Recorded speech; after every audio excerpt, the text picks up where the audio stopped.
Good morning বন্ধুরা, সবুজ ছাদ বাগানে সকলকে স্বাগত জানাই। আমি আমার ছাদ বাগানে আরেকটি নতুন গাছ আমি যুক্ত করছি, যার নাম হচ্ছে স্টেভিয়া। অনেকে আবার এটিকে সুগার প্লান্ট বলে।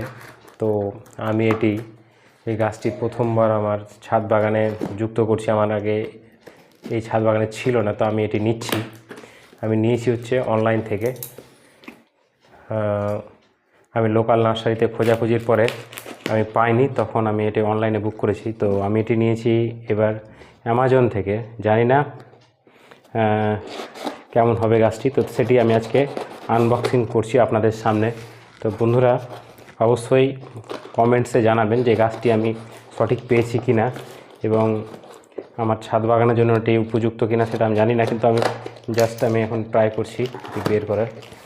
কেমন কন্ডিশনে রয়েছে সেটি আপনাদের চোখের সামনে আমি দেখাবো, যে অনলাইনে গাছ নিয়ে আমার গাছটা কেমন এসেছে। তো বন্ধুরা দেখতেই পাচ্ছেন আমার গাছটা মোটামুটি হেলদি কন্ডিশনে আছে। একটি ছোট্ট গাছ, আমার মোটামুটি এটা 200 টাকা মতো পড়েছিল। তো এই এটুকুই, এটা কভার ছিল। আর এই হচ্ছে গাছটির নাম হচ্ছে স্টেভিয়া। তো এটি আমার ছাদ বাগানে আমি অ্যাড করতে চলেছি। জানি না, এটি আমাদের বাঙালি তুলসী গাছের মতোই দেখতে খানিকটা, পাতাটা একটু লম্বা। শুনেছি এটি চিনির পরিবর্তে বিকল্প হিসাবে ব্যবহার করা যায়। এটা থেকে স্টেভিয়া একটা সুগার পাওয়া যায়, চিনি পাওয়া যায়, যা স্টেভিয়া নামে পরিচিত। তো আমিও আমার ছাদ বাগানের জন্য আমি এই গাছটি নিয়ে এসেছি। তো গাছটি খুব ছোট দেখতে পাচ্ছেন, এবং ছোট ছোট ফুলও ফুটে রয়েছে। তো ভালোই হলো, এতে আমার চারা তৈরি করতে পারবো খুব সহজেই। তো আশা করছি গাছটি খুব ভালো কন্ডিশনে এসেছে, কোনো সমস্যা নেই। তো আমি একটি পাতা এখান থেকে নিয়ে ট্রাই করে দেখছি যে কেমন টেস্ট হবে। দেখতে পাচ্ছেন এই পাতাটি আমি নিয়েছি, পাতাটি ধুয়ে নিয়েছি আমি। তো এই পাতাটিকে আমি এখন হালকা করে চিবিয়ে দিচ্ছি। না সত্যি বেশ মিষ্টি। তো আমি আগে গাছটিকে প্রতিস্থাপন করি, গাছটির ছাদে প্রতিস্থাপন করে আমার ওভারঅল ভিউ আমি এটা দেবো গাছটির সম্বন্ধে। দেখতে পাচ্ছেন বন্ধুরা, স্টেভিয়া, গাছটির নাম স্টেভিয়া। এটি ইন্টারনেটে সার্চ করলে পাওয়া যায়। তো ভালোই লাগলো। তো এইটুকুই।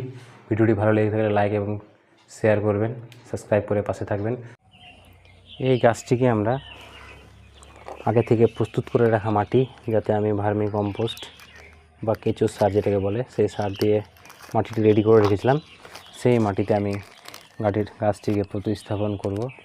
দেখতেই পাচ্ছেন বন্ধুরা, এটি একটি ছোট্ট গ্রো ব্যাগে ছিল, যেটি আমার কাছে এসেছে অনলাইনের মাধ্যমে অ্যামাজন থেকে। সেই ভিডিওটা আপনাদের দিলাম। এখন আমি গাছটি আস্তে করে দেখব, যাতে কোনো রকমভাবে গাছটির ক্ষতি না হয়। তো দেখতে পাচ্ছেন ভালোই খুব সুন্দরভাবে শিকড় আছে। এখন গাছটিকে আমি এই টবে প্রতিস্থাপন করব। সুন্দরভাবে প্রতিস্থাপন করে দিলাম বন্ধুরা। এইভাবে আমি এখন রেখে দেব। তো ভিডিওটি ভালো লাগলো কিনা অবশ্যই কমেন্টে জানাবেন। ধন্যবাদ বন্ধুরা সকলকে।